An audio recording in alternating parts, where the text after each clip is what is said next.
هي نكهة الأصالة من تصنع الفرق.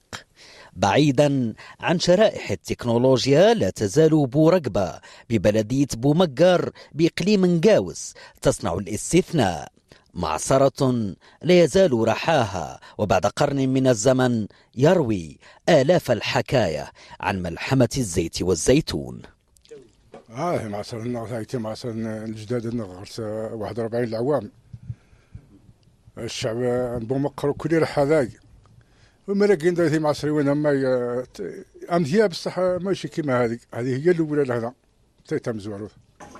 لا نسنتمي ثاني دونسيه في لسن تقديم ثاني بدايه السبعينات تبدو يوداني سي سن ثاني خير ثاني جديدين ثاني سرقني ميرا الزيت تحرق سعدات ونجربي تغير يودان وين ترحاني ثاني تقليدي دي دير تجديد مي القولاش دي سن ريحه الزيتون بعد اكزاكت ما تقد يشخشوخ غتقد الحوايج ماين الحبوب غادي الكونس ما كانش مي ثاني فورم شي دوريجين طبيعيه ممكن نقلشني. التنقيه امر مهم وفرز الشوائب اكثر من ضروره، فمذاق الزيت الاصلي ابدا يجب الا يشوبه كدر. مهم شي كانكس ميرا زيتونه فهم ذاي لا انت حبات يطاطون ديت مورث وتلافنت ديجا مان فهم ذاي كافي دنا ذايا تراقو غبار تكسر ورق اماني قتيلين زيتون ثاني تراقن.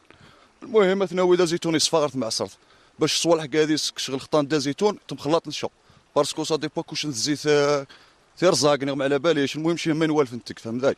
كمرحله ثانيه تطحن بهكذا اسلوب، رغم أننا تجاوزنا الألفية الثانية قبل أن تسعر نار التحضير لعصرها، وكل هذا بهذه الأدوات التقليدية. اللي خدم الزيت نريحة زمور شكزري سواطون كمكشات بريباراسيون كنا لابراينيد وواحد درت لا سازيار واش كزري الزيت مكشات تراك الله يبارك في معصرة حلا تقليديا تقديم تنزيك الجدود النغ جينا نغيتي الوراثة العاده تنزيك. المهم نخدم مكشات لازيك نخدم مكشات الجدود نخدم نزيك نخدم نمشي نزيت. هي آخر المراحل وأصعبها، تتطلب صبرا وبنية مورفولوجية قوية، فبالكاد قنطار من الزيتون سيمدك ب15 لترا على أقصى تقدير. ثوار ثاني دابا نعمي خص ويلان صحيح سريد ذا تقدر وخاصة زيارين يعر يقدر خير الله.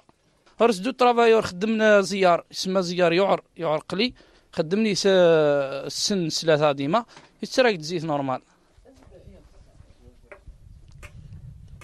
هو الزيت والزيتون وقصة عشرات السنين في هذا المكان الذي يعبق أصالة وتاريخا يقطر فيعصر ما هو شفاء للعالمين.